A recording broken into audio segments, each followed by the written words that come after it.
On dit quoi? Non, attends, la question est sincère. On dit quoi? Comment est-ce que vous allez? Je suis ravie de vous retrouver pour une nouvelle vidéo. Aujourd'hui, une vidéo très rapide dans laquelle je vais vous présenter les 5 ingrédients à ajouter dans vos soins capillaires pour avoir de beaux cheveux en pleine santé, bien brillants et plein de force. Numéro 1, l'huile.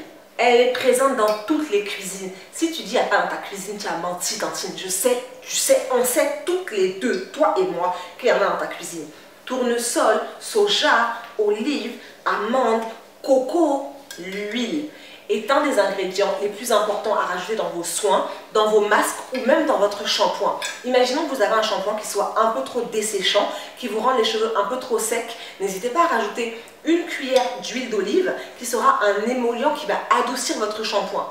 Pareil pour un masque. Vous faites un masque à base, on va dire, d'œufs, de miel, de mayonnaise, d'avocat, ce que vous voulez. N'hésitez pas à rajouter une cuillère d'huile. Les bienfaits de l'huile d'olive, qui est une de mes préférées, surtout pour les cheveux de ma louloute, c'est que l'huile d'olive est pleine d'acides gras essentiels qui va faire des gros câlins à chacune des tiges de vos cheveux. En fait, la fibre capillaire est composée bien évidemment de cuticules, entre autres, et du coup, les acides gras essentiels contenus dans l'huile d'olive, eux, peuvent pénétrer un peu plus facilement dans la tige capillaire.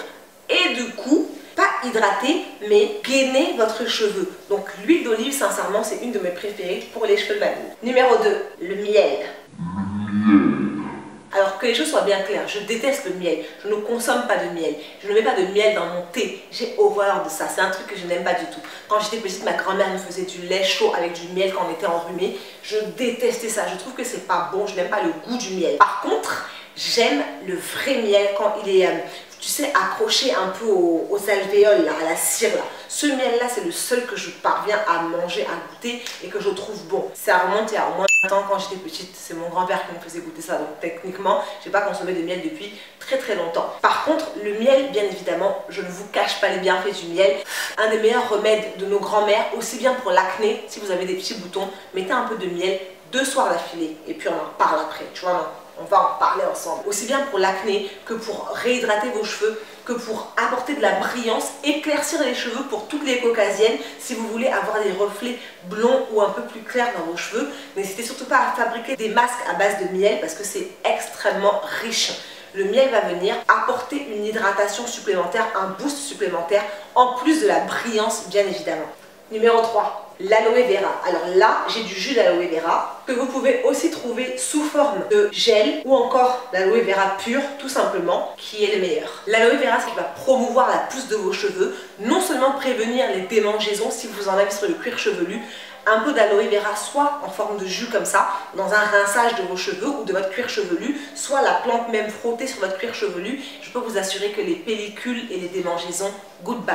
L'un des éléments principaux qu'on trouvera dans l'aloe vera, c'est le complexe carbohydrate. En fait, c'est un des éléments qui va permettre aux nutriments de venir se fixer dans vos cheveux. L'aloe vera, c'est vraiment fantastique. Au-delà de vos cheveux, pour votre peau, pour les coups de soleil, pour les brûlures, c'est vraiment le remède par excellence. Vous allez chez Naturalia, ou vous allez chez, pas Naturalia, comment s'appelle le magasin? Vous allez chez Truffaut, ou chez n'importe quel plantiste, les gars qui vendent les plantes là.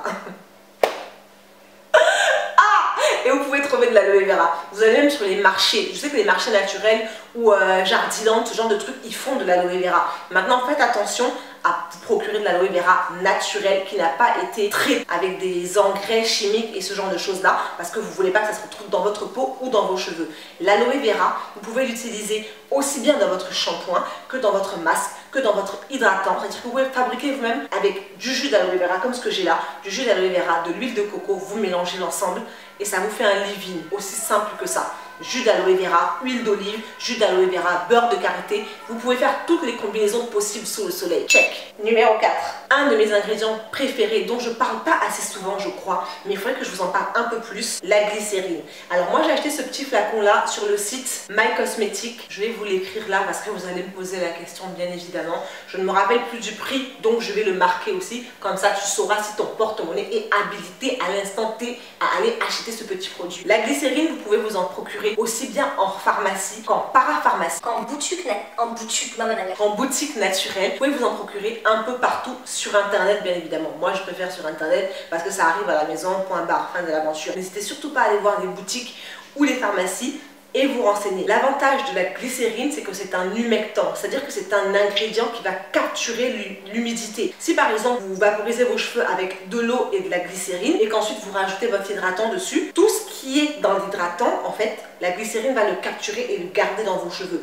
Si vous habitez dans les climats humides, la glycérine va capturer l'humidité et la garder dans vos cheveux. Alors attention, bémol, ne jamais en faire trop avec la glycérine parce que c'est un hydratant, c'est un élément qui va rapporter de l'eau dans vos cheveux. Le gros problème, c'est que bien souvent on en fait trop et vous pouvez pâtir du contre-coup, c'est-à-dire l'excès d'hydratation conduit aussi à la casse. Numéro 5, j'en ai pas ici pour vous montrer, mais c'est une erreur monumentale, l'avocat. Mon ami, fais ce que tu veux, mange-le, bois-le, tartine-le, tu fais ce que tu veux, mais l'avocat, c'est un ingrédient à avoir dans ta maison constamment, aussi bien pour le tartiner sur du pain que pour le faire en salade, que pour le manger chaud. Il y a des gens qui font ça, j'ai déjà vu des recettes d'avocat chaud, ça doit être super bon, que pour le mixer, pour en faire un masque à appliquer sur tes cheveux. L'avocat est aussi bien que l'huile d'olive riche en acides gras essentiels naturels et sincèrement ça va être un des plus gros générateurs de bienfaits pour vos cheveux. Ça n'ira pas à tout le monde, ça va pas aller à tout le monde parce que ce qui va marcher sur moi